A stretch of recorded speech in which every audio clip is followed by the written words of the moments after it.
8 বিমানবন্দরে অবৈধ 16 প্রকল্প বাতিল করছে বেবিচক। বিগত সরকারের সব প্রকল্প যাচাইয়ের পরামর্শ বিশেষজ্ঞদের। রাজনৈতিক টানাপোড়েনেও ভারতের রপ্তানি বেড়েছে 15%, চীনের বাজারে কমেছে প্রায় 6%।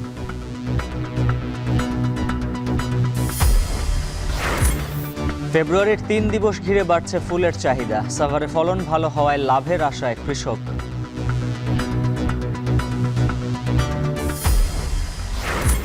আগামী শনিবার দুপুরের মধ্যে জিম্মিদের মুক্তি চায় ইসরায়েল, না হলে ফের আগ্রাসনের হুঁশিয়ারি নেতানিয়াহুর।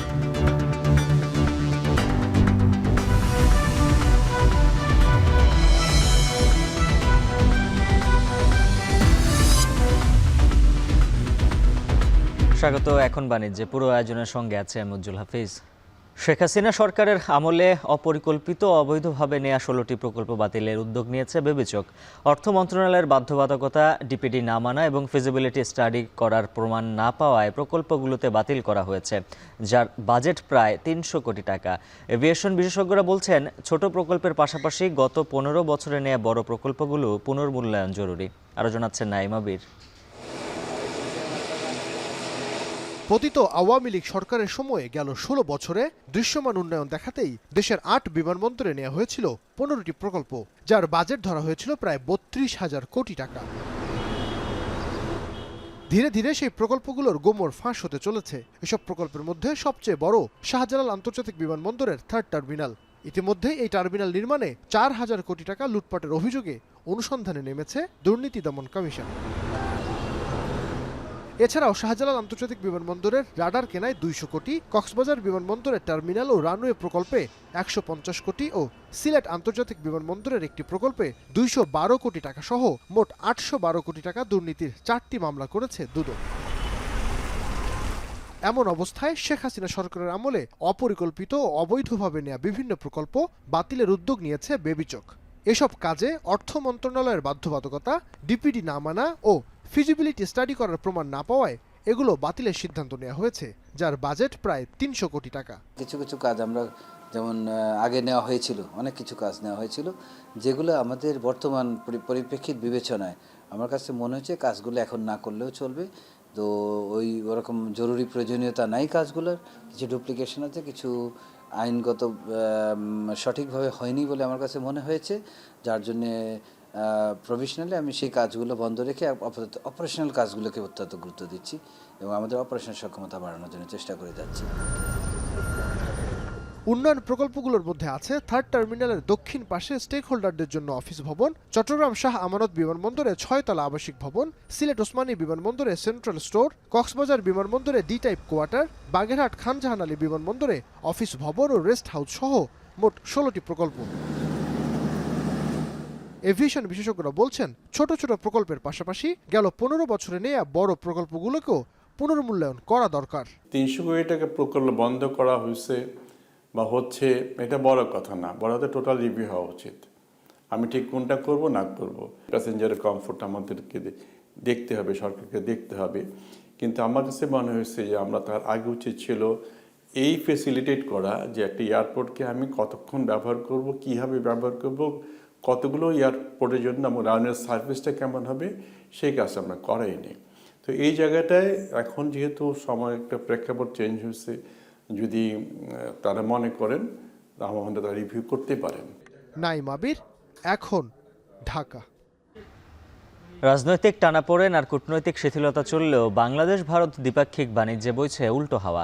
অর্থ বছরের প্রথম 6 মাসে গেলবারের তুলনায় ভারতের রপ্তানি বেড়েছে প্রায় 15%, আমদানিও রয়েছে স্বাভাবিক। সংশ্লিষ্টরা বলছেন, দুই দেশের বাণিজ্য নির্ভরত ব্যবসায়ীদের সম্পর্কের কারণে কূটনৈতিক টানাপোড়েন বাধা হয়ে দাঁড়াতে পারেনি। অথচ একই সময়ে চীনের বাজারে রপ্তানি কমেছে প্রায় 6%। চট্টগ্রাম থেকে হোসাইন জিয়াদের প্রতিবেদন। 5 আগস্টের ক্ষমতার পট পরিবর্তনের পর বাংলাদেশ ভারত সম্পর্কে শুরু হয় নতুন টানাপোড়েন। উষ্ণ সম্পর্কে আসে শিথিলতা। বিভিন্ন মিছিল সমাবেশে জোরালো হয় দিল্লি বিরোধী স্লোগান।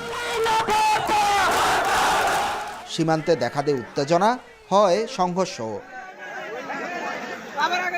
তবে এসবের ছাপ নেই দ্বিপাক্ষিক বাণিজ্যে। রপ্তানি উন্নয়ন ব্যুরোর তথ্য বলছে, গেল ডিসেম্বর পর্যন্ত চলতি অর্থবছরের প্রথম 6 মাসে ভারতের বাজারে রপ্তানি হয়েছে 969 মিলিয়ন মার্কিন ডলারের পণ্য, যা গেলবারের চেয়ে 130 মিলিয়ন বা 15.37% বেশি। এর মধ্যে পোশাক, পাট ও চামড়াজাত পণ্য অন্যতম। আর ভারত থেকে বাংলাদেশে আমদানি হয় প্রায় 5,000 ধরনের পণ্য। গত 6 মাসে আমদানির পরিমাণ প্রায় $5 বিলিয়ন, যা আগের বছরের প্রায় সমান। তবে গবেষকরা বলছেন, সাম্প্রতিক সময়ে ভিসা জটিলতা ব্যবসায়ীদের ভোগাতে পারে।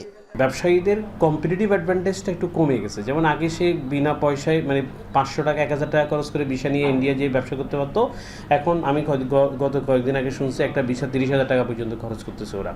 বাংলাদেশ ভারতের মধ্যে বছরে প্রায় $15 বিলিয়ন বাণিজ্য হয়। কূটনৈতিক অস্থিরতা কিংবা সাধারণ মানুষের মধ্যে কিছুটা ক্ষোভ থাকলেও দুই দেশের ব্যবসায়িক সম্পর্কের কারণে আপাতত বাণিজ্যে প্রভাব পড়েনি বলে দাবি ব্যবসায়ীদের। ইন্ডিয়ার একজন ইম্পোর্টার স্বাভাবিকভাবে বাংলাদেশকে প্রায়োরিটিতে রাখবে সামনের দিনগুলোতে। একজন ব্যবসায়ীর কাছে বিজনেস কোন দেশ থেকে নিলে সে প্রফিট ভালো পাবে সেটা চিন্তা করবে।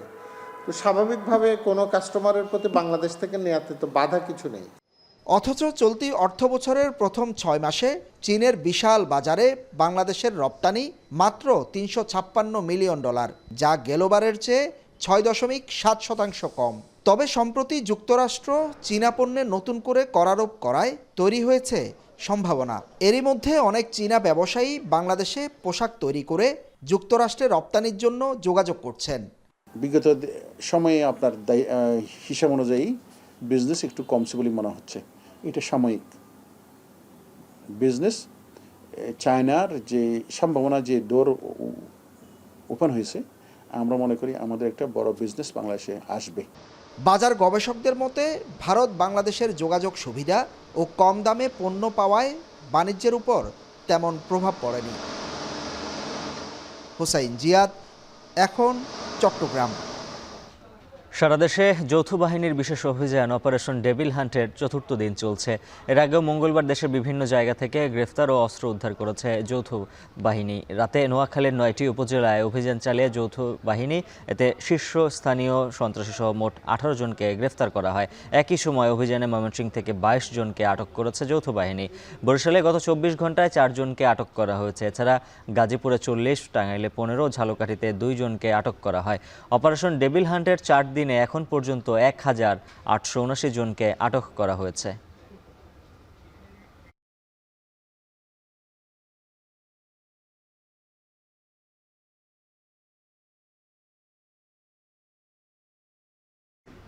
নোয়াখালী জুড়ে অপারেশন ডেভিল হান্ট চলছে। নতুন করে আটক হয়েছে শীর্ষ সন্ত্রাসী সহ 21 জন।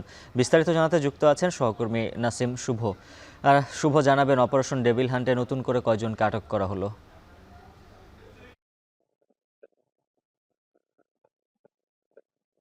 উজ্জ্বল, নোয়াখালীতে আসলে গত 24 ঘন্টায় নতুন করে প্রায় 21 জন শীর্ষ সন্ত্রাসীকে আটক করেছে যৌথ বাহিনী। গতকাল রাতভরও কিন্তু তাদের অভিযান চলেছে এবং অভিযান কিন্তু এখনো চলমান রয়েছে। আমি এই মুহূর্তে আছি নোয়াখালীর সুদারা মডেল থানার সামনে। আমরা গতকাল রাতভরে দেখেছি যৌথ বাহিনী, বিশেষ করে বাংলাদেশ সেনাবাহিনী এবং পুলিশের সমন্বয়ে যে টিম, তারা কিন্তু গতকাল নোয়াখালী জেলা জুড়ে অভিযান চালিয়েছে এবং সেখানে নতুন করে অস্ত্র সহ আমি যদি বলি সুবর্ণচরের যে শীর্ষ সন্ত্রাসী রয়েছে শফি বাতাইন্না সহ 21 জনকে আটক করেছে নোয়াখালীতে। এ নিয়ে সবশেষ এখন পর্যন্ত প্রায় 39 জনকে আটক করেছে আইন শৃঙ্খলা রক্ষাকারী বাহিনী। এর মধ্যে আটকের পরিমাণ কিন্তু হাতিয়া উপজেলাতে সবচেয়ে বেশি। যার কারণ হিসেবে আইন শৃঙ্খলা বাহিনী বলছে, হাতিয়া উপজেলায় গত 4 দিন আগে বৈষম্য বিরোধী ছাত্র জনতার যেই মিছিল ছিল, সেখানে আসলে সন্ত্রাসীদের যে হামলা হয়েছে, সেই হামলার জের ধরেই সেখানে অভিযান আরো জোরদার করা হয়েছে এবং সেখানে হাতিয়া একটি বিচ্ছিন্ন দ্বীপ উপজেলা হওয়ায় সেখানে কিন্তু বিভিন্ন সময়ে রাজনীতিবিদরা অভিযোগ করে আসছেন, সেখানে সব সময় অস্ত্রের জনজনানি চলে এবং অস্ত্র দ্বারাই সে এলাকার রাজনীতি নিয়ন্ত্রিত হয়। যার কারণে কিন্তু সেখানে অভিযান জোরদার করেছে নৌবাহিনী, পুলিশ, কোস্টগার্ড এবং নৌ পুলিশের সমন্বয়ে যেই যৌথ বাহিনী তারা। তো আমি এই মুহূর্তে আছি নোয়াখালীর সুদারা মডেল থানার সামনে। আমি এখানে এসেছি এবং কথা বলেছি থানার ভারপ্রাপ্ত কর্মকর্তার সাথে। তারা জানিয়েছেন আসলে স্বরাষ্ট্র মন্ত্রণালয় ঘোষিত যে অপারেশন ডেভিল হান্ট, তারই অংশ হিসেবে বর্তমানে দেশকে যারা অস্থিতিশীল করতে চায় এবং যারা অস্ত্র দিয়ে বিভিন্ন জনকে হুমকি ধমকি দিয়ে আসছিল, তাদেরকে নিবৃত্ত করার জন্যই যৌথ বাহিনীর এই অপারেশন ডেভিল হান্ট এবং তাদের এই কার্যক্রম, এটি একটি চলমান প্রক্রিয়া। যতক্ষণ না পর্যন্ত আসলে পরিস্থিতি স্বাভাবিক হবে, সন্ত্রাসীরা যতক্ষণ না থেমে যাবে, ততক্ষণ পর্যন্ত কিন্তু তাদের এই অভিযান চলবে। এবং এই অভিযানের অংশ হিসেবে এখন পর্যন্ত যারা আটক রয়েছেন তাদের অধিকাংশই কিন্তু আওয়ামী লীগ এবং নিষিদ্ধ যে সংগঠন ছাত্রলীগ সেটির বিভিন্ন স্তরের নেতাকর্মীরা রয়েছে। তো আমি কথা বলেছি সব মিলিয়ে নোয়াখালী জেলা পুলিশ সুপার আব্দুল্লাহ আল ফারুকের সাথে। তিনি জানিয়েছেন গত 4 দিন থেকে আসলে স্বরাষ্ট্র মন্ত্রণালয় ঘোষিত যে অপারেশন ডেভিল হান্ট সেটির নির্দেশনা পাওয়ার পরপরই কিন্তু তারা তাদের কাজে আরো তৎপর হয়েছে এবং 4 দিন থেকে তাদের এই অভিযান চলছে। এই অভিযানে তাদেরকে সামগ্রিকভাবে সেনাবাহিনী, নৌবাহিনী এবং কোস্টগার্ড সহযোগিতা করছে, যার মধ্যে নোয়াখালীর যে 9টি উপজেলা রয়েছে, 9টি উপজেলার মধ্যে 8টি উপজেলাতে সেনাবাহিনীর সাথে সমন্বয় করে কিন্তু তারা তাদের অভিযান করছে। আর বাকি যে বিচ্ছিন্ন দ্বীপ উপজেলা হাতিয়া, যেটির চারপাশে আসলে মেঘনা নদী এবং বঙ্গোপসাগর, সেখানে কিন্তু তাদেরকে নৌবাহিনী, কোস্টগার্ড এবং নৌ পুলিশ সার্বিকভাবে সহযোগিতা করছে। তো পুলিশ সুপার জানিয়েছেন বাকি যে 8টি উপজেলার কথা রয়েছে হাতিয়া ছাড়া, সে 8টি উপজেলার মধ্যে কিন্তু এখন পর্যন্ত সুবর্ণচর এবং সদর উপজেলাতে সবচেয়ে বেশি পরিমাণ সন্ত্রাসীকে আটক করা হয়েছে। আসলে উজ্জ্বল, এই ছিল নোয়াখালী থেকে অপারেশন ডেভিল হান্ট নিয়ে আমার কাছে এখন অবধি সব শেষ। দীর্ঘ অপেক্ষার পর যমুনা রেল সেতুতে আজ থেকে শুরু হচ্ছে ট্রেন চলাচল। এরই মধ্যে দিয়ে বঙ্গবন্ধু সেতুতে আর ট্রেন চলাচল করবে না। শিডিউল অনুযায়ী 10টায় রাজশাহী থেকে ছেড়ে আসা সিল্ক সিটি ট্রেনটি সেতু পার হবে। এরপর থেকে উদ্বোধনের আগ পর্যন্ত সকল ট্রেন পর্যায়ক্রমে রেল সেতু দিয়ে পারাপার হবে। এ বিষয়ে বিস্তারিত জানাতে সিরাজগঞ্জ থেকে যুক্ত আছেন সহকর্মী রিফাত রহমান। রিফাত, জানাবেন কখন থেকে ট্রেন চলাচল শুরু হবে আর কতগুলো ট্রেন চলাচল করবে? নবনির্মিত দেশের দীর্ঘতম এই যমুনা রেল সেতু দিয়ে আজ যাত্রীবাহী কিন্তু প্রথম পারাপার হবে।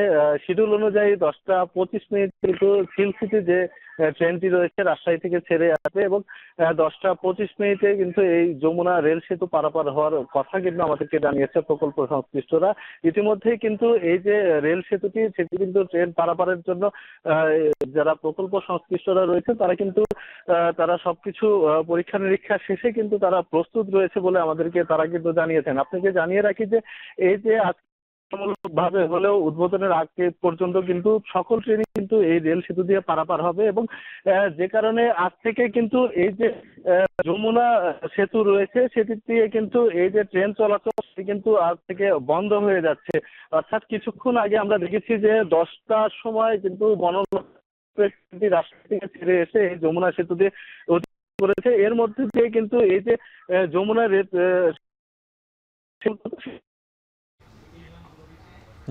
রেল সেতুতে ট্রেন চলাচলের খবর জানাচ্ছিলেন সহকর্মী রিফাত রহমান।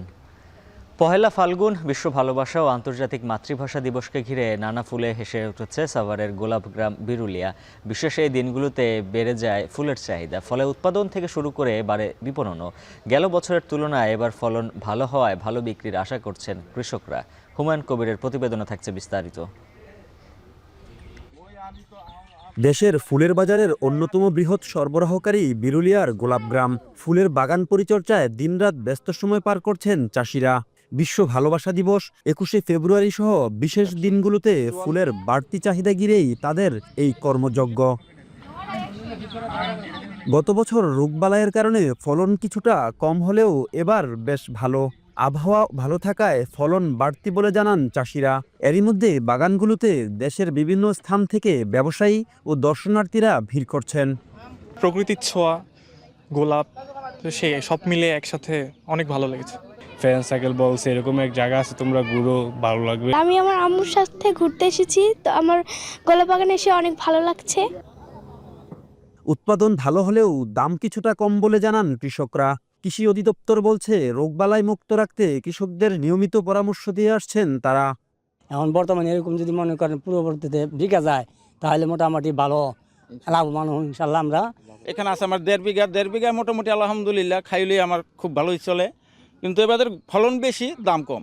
এই অর্থ বছরে প্রায় 45 থেকে 50 কোটি টাকার ফুল বিক্রি হবে বলে আমরা আশা করছি। এই ফুল চাষের প্রতি আমাদের সাভার উপজেলার কৃষক যাতে আরও উদ্বুদ্ধ হয়, উৎসাহিত হয়, সেই ব্যাপারে আমরা বিভিন্নভাবে কৃষকের সহিত মত বিনিময় করছি। বিভিন্ন প্রশিক্ষণে তাদেরকে ফুল চাষের প্রতি আমরা উৎসাহিত করে তুলছি। বিরুলিয়ার গোলাপগ্রামে এবছর 305 হেক্টর জমিতে চাষ হয়েছে গোলাপ, রজনীগন্ধা, টিউলিপ, গ্লাডিওলাস, জারবেরা সহ বিভিন্ন জাতের ফুল।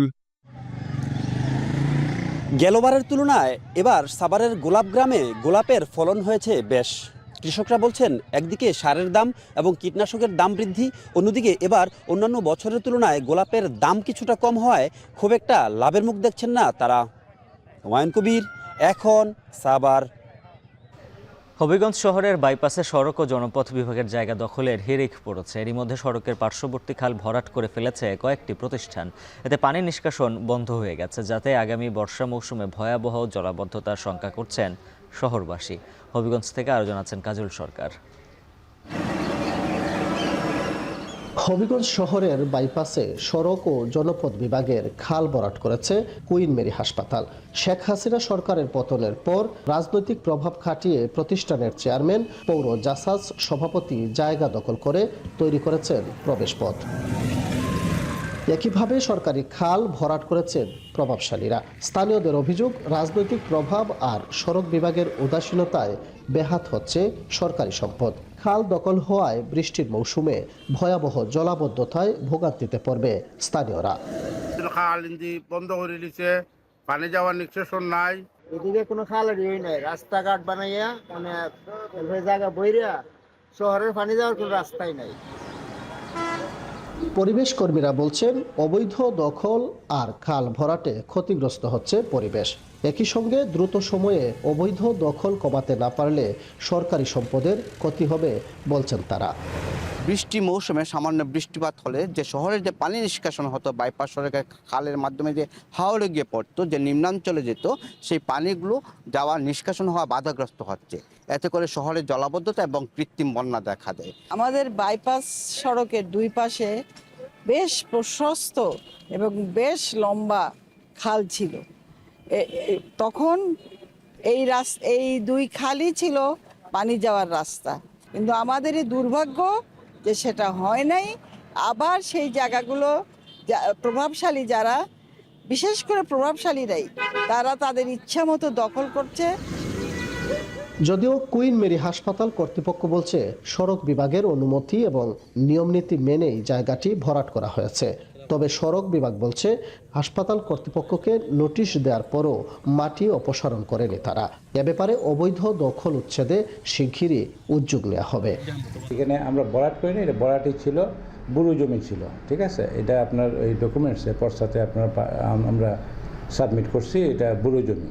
আমাদেরকে এই জনস্বার্থে এই জায়গাটা ব্যবহারের জন্য রাস্তা হিসাবে আমাদের একটা সাময়িক অনুমোদন দেওয়া হয়েছে। কুইন মেরি হসপিটাল উল্লেখযোগ্য, এই বিষয়ে আমরা একটা অভিযোগ পেয়েছিলাম।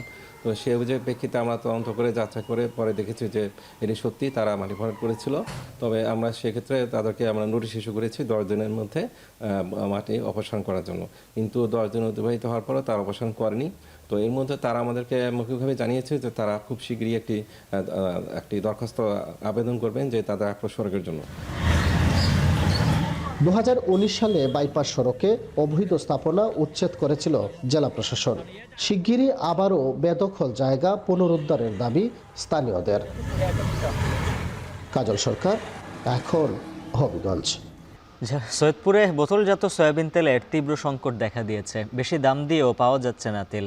খোলা তেল কিনতে বাধ্য হচ্ছেন অনেকে। বিস্তারিত জানাতে সৈয়দপুর থেকে যুক্ত আছেন সহকর্মী আমিরুল বাপ্পি। বাপ্পি, জানাবেন তেলের সংকট নিয়ে ব্যবসায়ীরা কি বলছেন?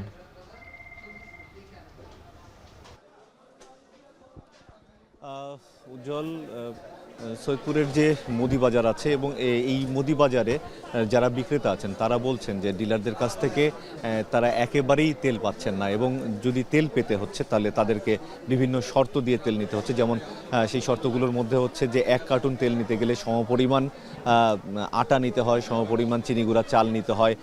এরকম আরও বেশ কয়েকটি পণ্য তাদেরকে নিতে বাধ্য করছেন ডিলাররা, যার কারণে এই তেলের তারা তেল নিতে আগ্রহ বোধ করছেন না, এরকমটি জানাচ্ছেন খুচরা ব্যবসায়ীরা। এবং এর পাশাপাশি যে ঘটনাটি ঘটছে যে বোতলজাত তেল 1 লিটারের দাম 175 টাকা, সেখানে খোলা তেলের দাম 190 থেকে 195 টাকা পর্যন্ত বিক্রি হচ্ছে, যার কারণে অনেকেই বোতলজাত তেল থেকে বের করে খোলা হিসেবে বিক্রি করছেন, এরকমটি আমরা জানতে পেরেছি অভিযোগ ক্রেতাদের কাছ থেকে। এবং আমি ডিলারদের সাথে কথা বলেছিলাম, ডিলাররা যেটি বলছেন যে কোম্পানি যারা আছেন আর কি, অর্থাৎ তেলের কোম্পানি, সেই তেলের কোম্পানি তাদেরকে পর্যাপ্ত পরিমাণে তেল সরবরাহ করছেন না।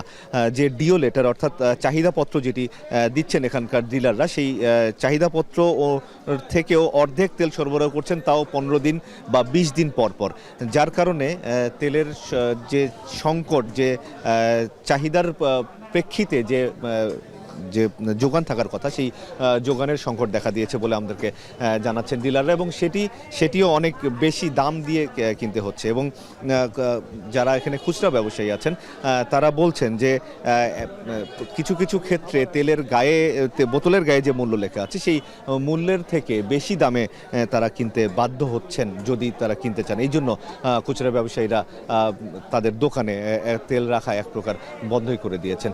এবং এটির যে সমাধান, সেই সমাধান কত দিন লাগতে পারে সেই সম্পর্কে কেউ কোনো ধরনের ধারণা দিতে পারেননি, না খুচরা ব্যবসায়ী না ডিলার। তবে ভোজ্য তেলের সংকট কেটে যাবে এরকমটি আমরা দেখছিলাম দুদিন আগে, যে বাণিজ্য উপদেষ্টা আছেন তিনি বলেছিলেন যে এই সংকটটি হয়তো কেটে যাবে, কিন্তু তার কোনো বাস্তব চিত্র আমরা বাজারে লক্ষ্য করিনি, যার কারণে অনেকেই আছেন যারা বোতলজাত তেল কিনতে এসে ফিরে যাচ্ছেন কিংবা খোলা তেল কিনতে বাধ্য হচ্ছেন। আবার যেহেতু খোলার তেলের দাম বেশি, সেহেতু যে চাহিদা, সেই চাহিদা অনুযায়ী অনেকে কিনতেও পারছেন না, যার প্রয়োজন 1 লিটার তিনি হয়তো আধা লিটার তেল কিনে চলে যাচ্ছেন, এরকমটি হচ্ছে। এবং এর প্রভাব পড়েছে সরিষার তেলের বাজারে। যারা স্থানীয়ভাবে যারা সরিষার তেল বিক্রি করেন তারা বলছেন যে সরিষার তেলের দাম কিছুটা বেড়েছে, এবং যে সরিষা অর্থাৎ যে সরিষা থেকে ভাঙানো হয়ে সরিষার তেল হচ্ছে, সেই সরিষার দামও বেশি দামে তারা কিনতে বাধ্য হচ্ছেন, এরকমটি আমরা তেল মিল মালিকদের কাছ থেকে জানতে পেরেছি। তো উজ্জ্বল, এই ছিল সার্বিক চিত্র সৈয়দপুরের যে মুদি বাজার, সেখানে এই সংকট কবে নাগাদ কাটবে এখনও ঠিক বলা যাচ্ছে না। উজ্জ্বল, বাজারে তেলের সংকট নিয়ে সৈয়দপুর থেকে বিস্তারিত জানাচ্ছিলেন সহকর্মী আমিরুল বাপ্পি। ঝালকাঠিতে বাণিজ্যিকভাবে কুল চাষে লাভবান হচ্ছেন কৃষকরা। অল্প পুঁজি ও লোকসানের ঝুঁকি কম থাকায় দিন দিন কুল চাষে আগ্রহ বাড়ছে। এতে যেমন বেকারত্ব দূর হচ্ছে, তেমনি বাড়ছে কর্মসংস্থানের সুযোগও। আলামিন তালুকদারের প্রতিবেদনে থাকছে বিস্তারিত। ঝালকাঠির মাটি কুল চাষের উপযোগী হওয়ায় 2019 সাল থেকে জেলায় বাণিজ্যিকভাবে শুরু হয় কুলের আবাদ। অধিক লাভজনক হওয়ায় অন্য ফসল বাদ দিয়ে অনেক কৃষক কুলের আবাদ শুরু করেন। বর্তমানে বরসুন্দরী, বাউকুল, আপেল কুল, নারিকেল কুল সহ বিভিন্ন জাতের কুল চাষ হচ্ছে ঝালকাঠিতে। কুল চাষে বিঘা প্রতি খরচ 20 থেকে 22,000 টাকা। খরচ বাদে লাভের পরিমাণ দাঁড়ায় 90,000 থেকে 1 লাখ টাকা পর্যন্ত। বাজারে ভালো দাম পাচ্ছি। আমরা যুবক যারা আছি এলাকায়, তারা এই বড়ই বাগান দেখে আমরা উদ্বুদ্ধ হচ্ছি যে আমরা এই বাগান করব। আরো 10 কাঠা জায়গায় বড়ই চাষ করছি। বড়ের নাম হয়েছে বনসুন্দরী। আমি নিজেও একটা বাগান করছি, মোটামুটি ভালোই ফলন আসে, মিষ্টিও ভালো। এলাকার লোকজনও বাগান করতে ইচ্ছুক, আরো লোকে করবে। ঝালকাঠির কুলের ব্যাপক চাহিদা রয়েছে। অন্যান্য জেলা থেকে পাইকাররা এসে কুল নিয়ে যাচ্ছেন। কৃষি বিভাগ বলছে লাভজনক ফসল হওয়ায় এই ফল চাষে আগ্রহী হচ্ছেন অনেকে। কুল চাষ সম্প্রসারণে বাগান মালিক ও কৃষকদের নিয়মিত পরামর্শ ও সহযোগিতা দেয়া হচ্ছে। স্থানীয়ভাবে বড়ইটা ভালো এবং খাইতে সুস্বাদু এবং বিষমুক্ত এবং নির্ভেজাল, এই জন্য আমরা এখান থেকে এসে বড়ই নেই আর কি। আমাদের এলাকায় বা এলাকার আশেপাশে আমাদের জেলায় অনেক কুল বাগান হয়েছে। বিশেষ করে আমরা অনেক বাগান নিজেরা করে দিছি বা আমাদের দেখা দেখি অনেকে করতে আছে। এখানকার যুবক এবং বেকার যে কৃষক ভাইরা রয়েছে, তারা কিন্তু এই কুল চাষে করে আর্থিকভাবে যেমন লাভবান হচ্ছে, তেমনি ঝালকাঠিতে কিন্তু কর্মসংস্থানেরও সুযোগ সৃষ্টি হচ্ছে এবং কৃষকরা আর্থিকভাবে লাভবান হয়, তাদের আর্থসামাজিক অবস্থার উন্নয়ন ঘটছে। কৃষি সম্প্রসারণ অধিদপ্তরের তথ্যমতে চলতি মৌসুমে ঝালকাঠিতে ৪৬ হেক্টর জমিতে কুলের আবাদ হয়েছে। উৎপাদন লক্ষ্যমাত্রা ধরা হয়েছে ২৫২ টন। আল আমিন তালুকদার, এখন ঝালকাঠি। মৎস্য ভাণ্ডার খ্যাত সিরাজগঞ্জের চলন বিলে দেশীয় প্রজাতির মাছের সংকটে ব্যাহত হচ্ছে শুটকি উৎপাদন। জলবায়ু পরিবর্তনের প্রভাব ও অবাধে মাছ নিধন সহ বিভিন্ন কারণে দেশীয় মাছ মিলছে না। এতে বন্ধ হয়ে যাচ্ছে অধিকাংশ শুটকির চাতাল। দেশ ও দেশের বাইরের চাহিদা থাকলেও উৎপাদন কমায় এবার লক্ষ্যমাত্রা অর্জন নিয়ে শঙ্কায় মৎস্য ব্যবসায়ীরা। রিফাত রহমানের প্রতিবেদন, ছবি তুলেছেন ইমরান শেখ।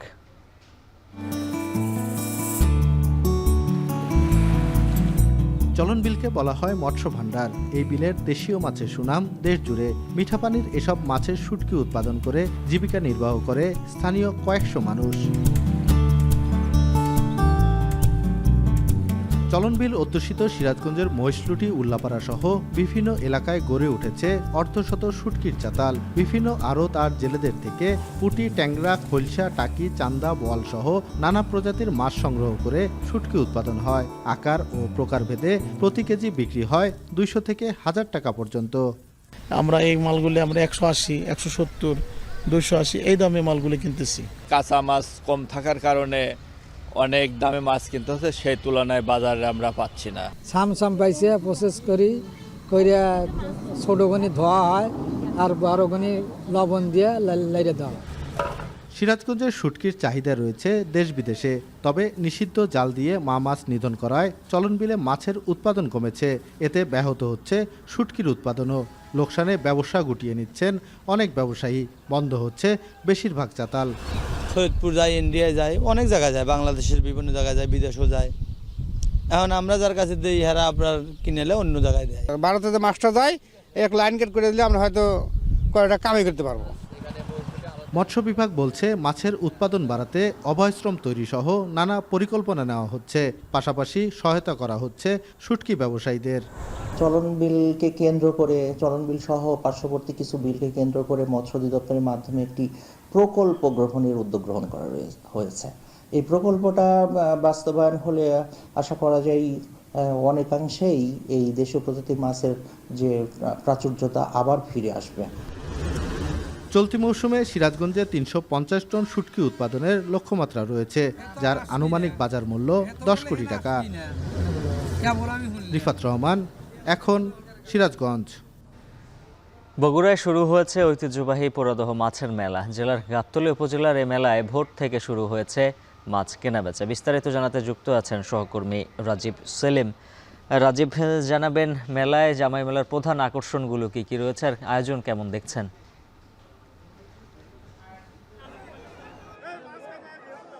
হ্যাঁ উজ্জ্বল, এই মেলায় ভোর থেকেই শুরু হয়েছে মাছ কেনা বেচা। এই মেলার প্রধান আকর্ষণ হচ্ছে বিভিন্ন প্রজাতির বড় বড় মাছ আর হচ্ছে মাছ আকৃতিতে মিষ্টি তৈরি করা হয় এই মেলায়। সেই মিষ্টির নাম দেয়া হয়েছে রুই মিষ্টি, কাতলা মিষ্টি, মৃগেল মিষ্টি। এরকম নামের যে মিষ্টিগুলো রয়েছে সেই মিষ্টিগুলো এই মেলার আকর্ষণ। এছাড়া এই মেলার প্রধান আকর্ষণ ছিল বাঘাইর মাছ, বড় বড় বাঘাইর মাছ। 100 কেজির যে বাঘাইর, সেই বাঘাইর ছিল এই মেলার প্রধান আকর্ষণ। কিন্তু বাঘাইর মাছ মহাবিপন্ন প্রজাতির প্রাণী হওয়ায় 2022 সালে বাঘাইর মাছ ক্রয় বিক্রয় ও বিপণনে ক্রয় বিক্রয় ও শিকারে নিষেধাজ্ঞা দেওয়া হয়, যে কারণে এখন আর সেই বাঘাইর মাছ পাওয়া যায় না। তবে রুই, কাতলা, মৃগেল, বোয়াল সহ বড় বড় মাছ পাওয়া যায় এই মেলায়। আর জামাইরা সবচেয়ে বেশি এই মেলা থেকে মাছ কিনে থাকেন।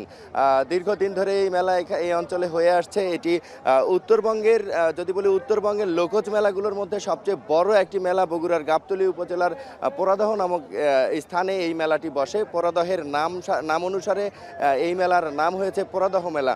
এই পোড়াদহ মেলা যখন শুরু হয়েছে, সেই ইতিহাস যদি বলি, সেটি হচ্ছে এই অঞ্চলের মানুষ যেটি বলছেন যে 400 বছরের পুরনো একটি মেলা। এই মেলা সন্ন্যাসী পূজাকে ঘিরে মূলত এই মেলাটি গড়ে ওঠে। তারপর সর্বজনীন মেলা হয়ে ওঠে। পূজাকে ঘিরে মেলা হলেও এই মেলা ধীরে ধীরে এখন সবার মধ্যেই বিরাজ করছে। এই অঞ্চলে একটি উৎসব মুখর পরিবেশে এই মেলা হয়ে থাকে। শুধুমাত্র এই পোড়াদহ নামক যে যে জায়গাটিতে মেলাটি বসেছে শুধু এখানেই নয়, এই পূর্ব বগুড়ার প্রায় 4টি উপজেলা রয়েছে। এই 4টি উপজেলার প্রত্যেকটি মোড়ে মোড়ে মাছ এবং মিষ্টির দোকান বসেছে, মাছ এবং মিষ্টির পসরা সাজিয়ে বসেছে দোকানিরা। এই অঞ্চলের মানুষ অত্যন্ত অতিথিপরায়ণ এবং এই মেলাকে ঘিরে 2-3 দিন ধরে প্রত্যেকটি বাড়িতে মানুষ আসেন, এখানে বেড়াতে আসেন, দাওয়াত খেতে আসেন, মাছ কেনেন। বিশেষ করে জামাইরা মাছ কিনে নিয়ে যান, শ্বশুরবাড়িতে এসে 2-3 দিন হই হুল্লোড় করে থেকে খেয়ে, মাছ খেয়ে, মিষ্টি খেয়ে চলে যান। এই মেলার পরের দিন আজকে যে মেলা হচ্ছে, এখানে সব ধরনের মানুষ, নারী পুরুষ সবাই আসছেন, ছোট বড় সবাই আসছেন। কিন্তু এখানেই আগামীকাল একটি মেলা অনুষ্ঠিত হবে, সেটি হচ্ছে বউ মেলা নাম, যেখানে শুধুমাত্র নারীদের প্রবেশ অধিকার থাকবে। মেলার দুপাশে মেলা কমিটির লোকজন থাকবে এবং শুধুমাত্র নারীদেরকে এই মেলায় প্রবেশ করতে দেওয়া হবে। এই মেলায় কোনো পুরুষ, সেই মেলায় কোনো পুরুষ প্রবেশ করবে না। এরকম একটি মেলা অনুষ্ঠিত হবে কাল। এই মেলা আসলে বগুড়ার খুবই ঐতিহ্যবাহী, দীর্ঘদিনের পুরনো একটি মেলা। এই ছিল আমার কাছে বগুড়ার পরদাহ মেলা থেকে সব শেষ খবর। উজ্জ্বল। সম্প্রতি ঢাকা থেকে মালয়েশিয়া সহ মধ্যপ্রাচ্যের বিভিন্ন দেশে বিমান ভাড়া বাড়ানো হয়েছে কয়েক গুণ। বাধ্য হয়ে অনেক মালয়েশিয়া প্রবাসী খরচের খাতায় করছেন কাটছাট। প্রবাসীদের দাবি, গ্রুপ টিকেটিং সিন্ডিকেটের কারণে লাফিয়ে লাফিয়ে বাড়ছে বিমান ভাড়া। যদিও এরই মধ্যে সিন্ডিকেট দমনে বেশ কিছু পদক্ষেপ নিয়েছে অন্তর্বর্তী সরকার। মালয়েশিয়া থেকে আরও জানাচ্ছেন শাহরিয়ার তারেক। বাংলাদেশে রাজনৈতিক পট পরিবর্তনের পেরিয়ে গেছে 6 মাস, অথচ এরপরেও আকাশপথে ফেরেনি স্থিতিশীলতা। বিভিন্ন উৎসব পার্বণ বাদেও মাঝে মধ্যেই কয়েক গুণ বেড়ে যায় উড়োজাহাজ ভাড়া। এতে প্রতিনিয়তই ভুক্তভোগী হচ্ছেন প্রবাসীরা। সম্প্রতি ঢাকা থেকে মালয়েশিয়া সহ মধ্যপ্রাচ্যের বিভিন্ন রুটে উড়োজাহাজ ভাড়া বেড়েছে কয়েক গুণ। এমন পরিস্থিতিতে বাড়তি অর্থ দিয়েই টিকিট কিনতে বাধ্য হচ্ছেন মালয়েশিয়া প্রবাসীরা। অতিরিক্ত অর্থ জোগাতে অনেকেই কাটছাট করছেন কেনাকাটায়, কেউ বা করছেন ঋণ। আবার কিছু প্রবাসী বাধ্য হয়ে বাদ দিয়েছেন দেশে ফেরার পরিকল্পনা। টিকিটের এই অস্বাভাবিক মূল্য বাড়ার প্রতিবাদে সম্প্রতি সংবাদ সম্মেলন করেছে কুয়ালালামপুর শাখার প্রবাসী অধিকার পরিষদ। মূল্য নিয়ন্ত্রণে সরকারকে আরও কঠোর হওয়ার দাবি তাদের। বিভিন্ন ইমার্জেন্সি কারণে যেতে হয় দেশে, যেন দেশে যেতে পারে। সেজন্য সরকারের নিকট আকুল আবেদন যেন বিমান টিকিটের দাম যত দ্রুত সম্ভব যেন কমিয়ে আনা হয়। যারা এই টিকিট সিন্ডিকেটের সাথে জড়িত, এই টিকিট সিন্ডিকেটের সাথে যারা জড়িত তাদেরকেও এই ডেবিট হান্ট অপারেশনের মাধ্যমে বিচার এবং আইনের আওতায় আনা হোক। সংশ্লিষ্টরা বলছেন, কুয়ালালামপুর বিমানবন্দরের তুলনায় কয়েক গুণ বেশি চার্জ নেয় ঢাকা বিমানবন্দর, যা টিকিটের মূল্য বাড়ার অন্যতম কারণ। এছাড়াও গ্রুপ টিকিটিং সিন্ডিকেট বন্ধের পাশাপাশি চার্জ কমানোর ক্ষেত্রে সরকারকে কার্যকর উদ্যোগ নেওয়ার আহ্বান সংশ্লিষ্টদের। অনেক প্রবাসীরা দেশে যে অবস্থায় যাওয়ার আসার সময় তাদেরকে হাতে টাকা থাকে না, সেক্ষেত্রে তাদের শেষ সম্বলটুকু বিক্রি করে টিকিট কিনতে হয়। শুধুমাত্র যে পাসপোর্টের নাম এন্ট্রি করে টিকিট বুক হবে তাছাড়া হবে না, এই জন্যই যে শুধু টিকিটের দাম কমে যাবে এমনটা কিন্তু না। টিকিটের অস্বাভাবিক মূল্য বৃদ্ধির সঙ্গে জড়িতদের চিহ্নিত করতে এরই মধ্যে তদন্ত কমিটি গঠন করেছে বাংলাদেশের অন্তর্বর্তী সরকার।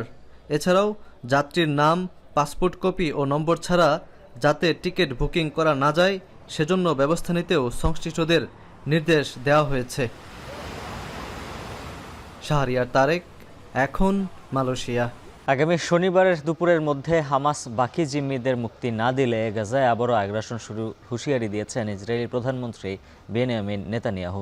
এর আগে যুদ্ধবিরতি চুক্তি লঙ্ঘনের অভিযোগে বন্দি বিনিময় অনির্দিষ্টকালের জন্য স্থগিত করে হামাস। তবে আসলে কি ইসরায়েল চুক্তি লঙ্ঘন করেছে, এ নিয়ে বিস্তারিত তথ্য প্রকাশ করেছে আল জাজিরা, যেখানে উঠে এসেছে হামাসের দাবির সত্যতা ও নেতানিয়াহুর দূরভিসন্ধি। আরও জানাচ্ছেন নাফি এরমান মনন। যুদ্ধবিরতি ও বন্দি বিনিময়ের 1 মাস না পেরোতেই সোমবার বিনা মেঘে বজ্রপাত। ভিডিও বার্তায় ইসরায়েলি জিম্মিদের মুক্তি অনির্দিষ্টকালের জন্য স্থগিত করে হামাস। এ সময় ইসরায়েলের বিরুদ্ধে যুদ্ধবিরতি চুক্তি লঙ্ঘনের অভিযোগ তোলে ফিলিস্তিনের স্বাধীনতাকামী সংগঠনটি।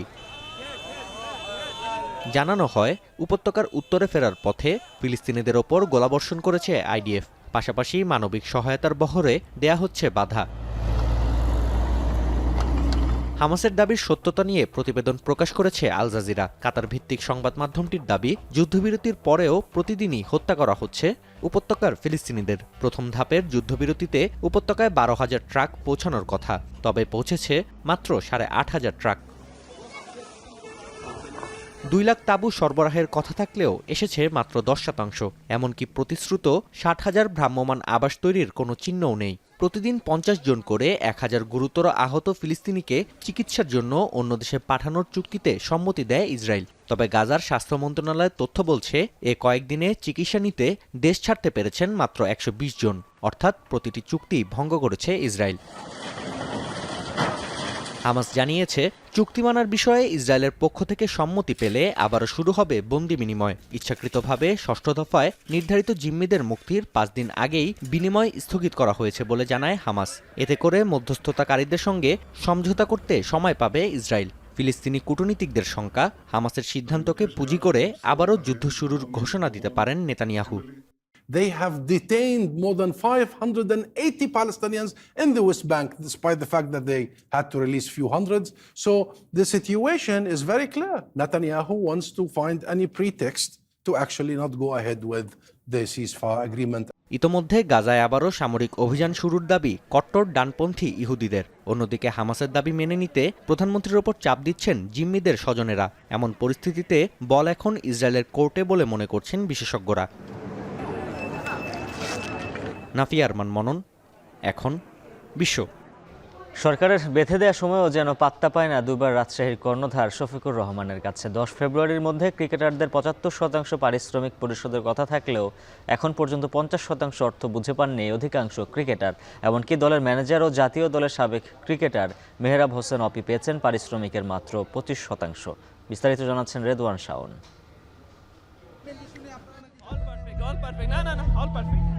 পারিশ্রমিক ইস্যুতে বারবার প্রতারণা করেও ক্ষান্ত হননি দুর্বার রাজশাহীর কর্ণধার শফিকুর রহমান। এমনকি সরকারের বেঁধে দেয়া সময়সীমাও মানেননি তিনি। ক্রিকেটারদের পাওনা শোধ না করে আবারও যোগাযোগ বন্ধ রেখেছেন এই ফ্র্যাঞ্চাইজি মালিক।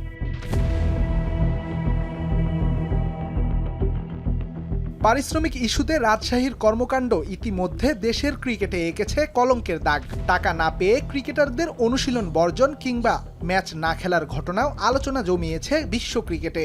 একাধিকবার চেক বাউন্স, সবশেষ ভাড়া না পেয়ে ক্রিকেটারদের কিডব্যাক জব্দ করেন বাস ড্রাইভার, যে দৃশ্যের দেখা মেলে না পাড়ার ক্রিকেটেও। ক্রিকেটের স্বার্থে বিষয়টি নিষ্পত্তি করতে বারবার তাগাদা দেয় যুব ও ক্রীড়া মন্ত্রণালয়। নিরুপায় হয়ে সবশেষ গেল 3 ফেব্রুয়ারি রাজশাহীর মালিককে আইনি হেফাজতে এনে আলোচনা চালায় সরকার, যেখানে 3, 7 ও 10 ফেব্রুয়ারি এই 3 কিস্তিতে ক্রিকেটারদের সব পাওনা পরিশোধের আশ্বাস দেন শফিকুর রহমান। তবে মুখের কথা মুখে রইলেও বাস্তবতা অন্য। ক্রিকেটারদের 75% অর্থ তো দূরের কথা, এখন পর্যন্ত মোট অর্থের 50% বুঝে পাননি অধিকাংশ ক্রিকেটার। নাম প্রকাশে অনিচ্ছুক এক ক্রিকেটারের দাবি, দলের অধিকাংশ ক্রিকেটার এখন পর্যন্ত পারিশ্রমিক পেয়েছেন মোটে 45%। 11 ফেব্রুয়ারির মধ্যে 75% দেওয়ার কথা থাকলেও যোগাযোগ করা যাচ্ছে না দলটির মালিক পক্ষের সাথে। দলটির টিম ম্যানেজার ও জাতীয় দলের সাবেক ক্রিকেটার মেহরাব হোসেন অপিও এখন পর্যন্ত বুঝে পেয়েছেন মাত্র 25% পারিশ্রমিক। বিষয়টি নিয়ে কথা বলতে যোগাযোগ করা হয় দুর্বার রাজশাহীর মালিক পক্ষের সাথে। নাম প্রকাশে অনিচ্ছুক এক কর্মকর্তা ক্রিকেটারদের দেয়া অভিযোগ স্বীকার করে আবারও আশ্বাস দেন, দ্রুতই পরিশোধ করা হবে সবার পাওনা। সরকারের বেঁধে দেয়া সময় একদিন পিছিয়ে 11 ফেব্রুয়ারি আবারও প্রতারিত রাজশাহীর ক্রিকেটাররা। তারিখের পর তারিখ পেয়ে বারবার প্রতারিত হয়ে যেন ক্লান্তি এসেছে ক্রিকেটারদের মাঝেও। কিন্তু এ খেলার শেষ কোথায়? উত্তরের অপেক্ষায় পুরো দেশের ক্রিকেট। রেদওয়ান শাওন, এখন, ঢাকা। এখন বাণিজ্য শেষ করার আগে শিরোনামগুলো জানিয়ে দিচ্ছে আরও একবার। 8 বিমানবন্দরে অবৈধ 16 প্রকল্প বাতিল করছে বেবিচক। বিগত সরকারের সব প্রকল্প যাচাইয়ের পরামর্শ বিশেষজ্ঞদের। রাজনৈতিক টানাপোড়েনেও ভারতে রপ্তানি বেড়েছে 15%, চীনের বাজারে কমেছে প্রায় 6%।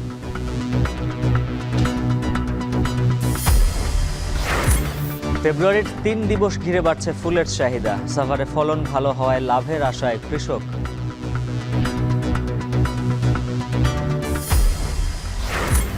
আগামী শনিবার দুপুরের মধ্যে জিম্মিদের মুক্তি চায় ইসরায়েল, না হলে ফের আগ্রাসনের হুঁশিয়ারি নেতানিয়াহুর।